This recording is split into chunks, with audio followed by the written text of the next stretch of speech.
22 juin 1950, l'auteur très saint dit « Plusieurs, lorsqu'ils se sentent rappelés sur des chemins de justice par quelqu'un qui leur dit de ne pas offenser Dieu, répondent par cette accusation blasphématoire. De quoi se plaint-il?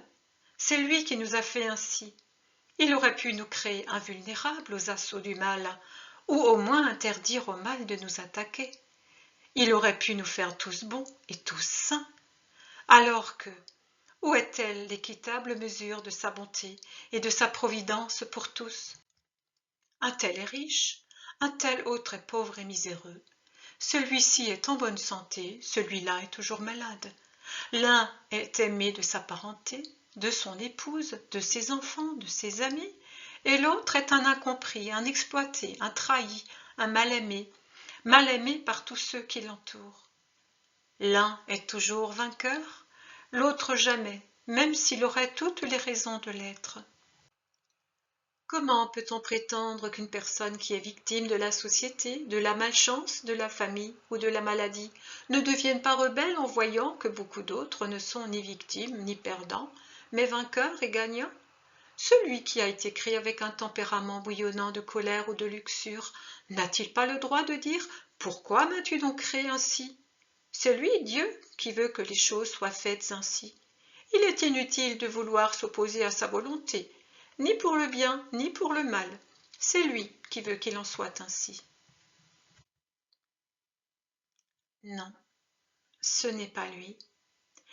Ne tombez pas dans l'hérésie de certaines sectes officiellement disparues, mais dont les doctrines hérétiques sont encore présentes dans vos cœurs, ou dans l'hérésie d'autres sectes officiellement toujours en vie, et qui, par leur doctrine coupée de la vérité, de la lumière, de la sagesse divine, car ces sectes ont cessé d'appartenir au corps mystique, tirent la conclusion que l'homme n'a pas été créé pour le ciel, mais pour être damné, vu qu'il ne peut vivre de façon à éviter le péché.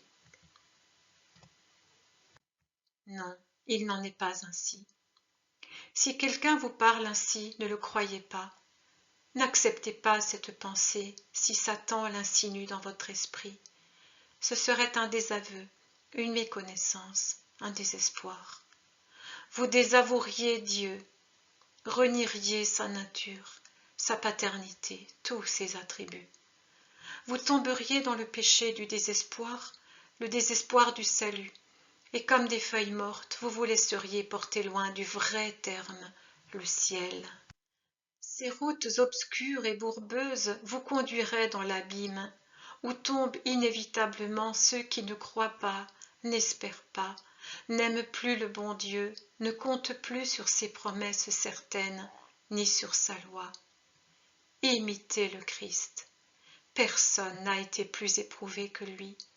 Personne autant que lui n'a connu la solitude, l'incompréhension, les abandons. Ceux du ciel et ceux de la terre. Personne n'a souffert tout ce qu'il a souffert. Et je ne parle pas seulement des douleurs des derniers jours, celles qui se sont terminées dans le sépulcre. Je parle de toutes les douleurs qu'il a souffertes à partir du jour où il a ouvert ses yeux pour la première fois à Bethléem. Douleurs de tous les genres, et toujours plus grandes. Pourtant, jamais il n'a fait de reproche au Père pour l'océan de douleurs qui l'ont entouré et qui montaient toujours plus vastes et plus amers jusqu'à le submerger. Il n'a jamais accusé le Père. Il savait que le Père permettait que tout cela se produise pour ensuite l'exalter à cause de ses mérites, l'exalter dans une mesure sans mesure, en proportion aux douleurs souffertes. Il savait que le mal, la douleur, chaque solitude et angoisse qu'il endurait venait de l'homme déchu, d'Adam et de ses descendants, qui, déchus qu'ils sont, ne pouvaient que blesser celui qui était Dieu revêtu de chair humaine, et qui s'était fait tel pour les rendre, eux, fils de Dieu. Satan lui-même les poussait. Jésus savait que celui-ci, conscient de la défaite qu'il allait subir à travers la restauration de l'état de grâce pour les racheter, se vengeait sur l'amour avec une haine à son comble. Imitez le Christ. Ne blasphémez pas contre Dieu en lui attribuant la faute de votre faiblesse. Ne vous a-t-il pas créés tous égaux? N'a-t-il pas donné à tous, indistinctement, une intelligence pour comprendre, un cœur pour aimer, une conscience pour distinguer le bien du mal, une âme capable d'élan spirituel et des possibles rencontres avec lui? Souffrez-vous? Considérez pourquoi et qui vous fait souffrir. Vous verrez que c'est l'homme, soit parce qu'il vous a transmis un sang contaminé, pécheur, soit parce qu'il a attenté à votre intégrité physique, soit parce qu'il a cultivé en lui la jalousie et la haine contre vous, et vous a calomnié ou vous a lésé moralement. La cause de votre souffrance, c'est l'homme. Vous sentez-vous faible spirituellement et déçu à cause de vos chutes? Examinez-vous attentivement. Est-ce vraiment Dieu qui vous a poussé vers cette tentation? Ou est-ce vous qui avez marché à sa rencontre, ou n'avez rien fait pour fuir les tentateurs? Alors que le péché originel est lavé dans votre âme par le baptême, croyez-vous que vos mauvaises tendances qui y persistent, plus vos fautes, font de vous des pervertis qui ne pourront jamais s'empêcher d'être tels? Des réprouvés n'ayant plus aucune ressemblance avec le Père, ni aucun moyen pour perfectionner toujours plus cette divine ressemblance? Non. De même qu'un homme, même s'il devient ou naît difforme, bestial ou monstrueux, ne cesse d'être un homme, de même, et à plus forte raison, l'âme ne perd jamais complètement sa ressemblance avec le Père qui l'a créée. Même si son intelligence est lésée, elle reste vivante ou susceptible de redevenir vivante. Si, par dégénérescence psychique, l'homme tombe dans des péchés dignes d'une brute, mais ensuite se reprend et invoque les eaux de la vie pour son âme morte, son âme revient à la vie. Dans une âme, la tendance au bien ne s'éteint jamais complètement. Le souvenir de son origine et de son but ne disparaît jamais de façon totale. Seule une partie humaine de l'homme peut, par une volonté spontanée mais satanique, vouloir la mort pour son âme. L'âme, elle, si elle pouvait être libre et seule, aurait toujours tendance à rechercher Dieu et à toujours se recréer pour être avec lui. Celui qui spontanément et avec préméditation tue son âme finit presque toujours par tuer aussi son corps. Violent à l'égard de son âme, à son tour il va faire violence aussi à son corps. Ayant renié l'être, le but, la foi et l'existence de la vie de l'esprit à l'intérieur de lui-même, il finit par se suicider comme Judas.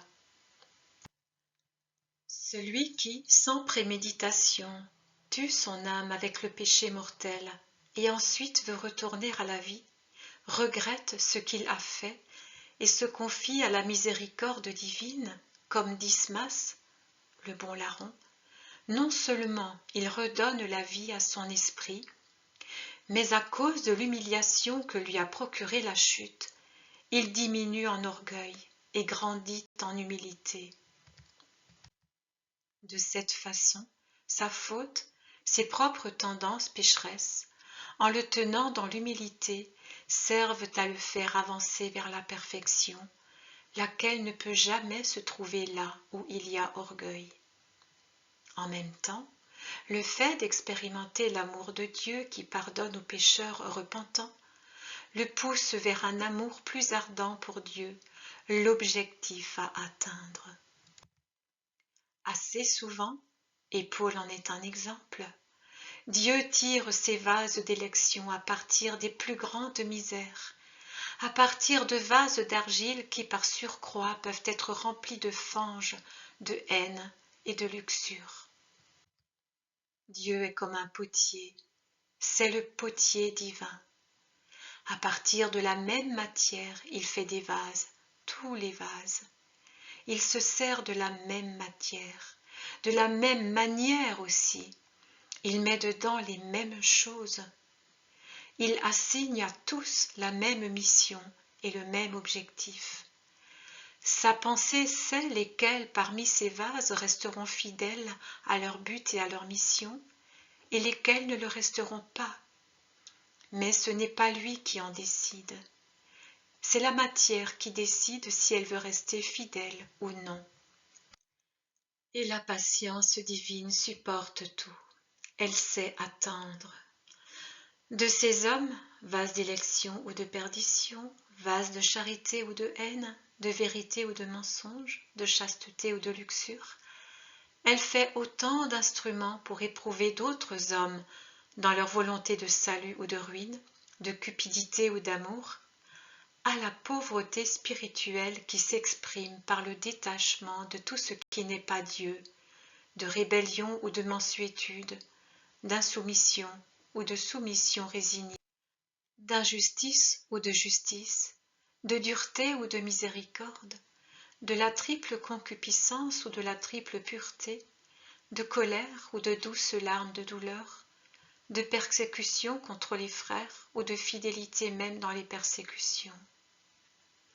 Tout cela en vue de la récompense ou de la punition, selon le mérite ou le démérite. Cette patience divine, par là même, fait resplendir son pouvoir. Elle donne son royaume à ceux qui répondent à ses lumières, à ses invitations, à ses ordres, et elle le soustrait à ceux qui, ne se soumettant pas à ses voies, s'auto-proclament Dieu et homme juste, qui appellent ténèbres ses lumières, et suggestions sataniques ses prodiges. C'est ainsi qu'Israël a agi envers le Seigneur et envers son Verbe. De la loi divine, Israël avait gardé la lettre, mais non l'esprit, et il était tombé dans les sempiternels péchés d'orgueil, de dureté de cœur, de rébellion, et même, oui, d'idolâtrie, car ses chefs ont eu du mépris pour le vrai Dieu devenu homme par amour, et ils l'ont tué pour pouvoir rester eux-mêmes Dieu. Après avoir supporté patiemment pendant des siècles ces vases sur qui sa colère descendait déjà pour les envoyer à leur perdition, Dieu a puni Israël en répudiant la synagogue et ses ministres. Et de cette répudiation d'Israël, coupable du plus grand péché, il a fait naître le salut, la miséricorde, la gloire éternelle pour les gentils. Selon la parole des prophètes et du Christ lui-même, à la place du temple et de l'autel démoli, il a construit le nouveau temple et l'autel nouveau. À la place des vieux sacrifices, il a institué le nouveau sacrifice, le sacrifice perpétuel et saint, saint comme est saint son pontife éternel, le Christ, Fils de Dieu. À ce temple, à cet autel et à ce sacrifice, tous les peuples étaient admis et le sont toujours, car chaque homme est créé par Dieu, chaque homme a la même origine, le même but, les mêmes droits auprès du Père, qui est miséricordieux et compatissant envers tous ceux qui se tournent vers lui.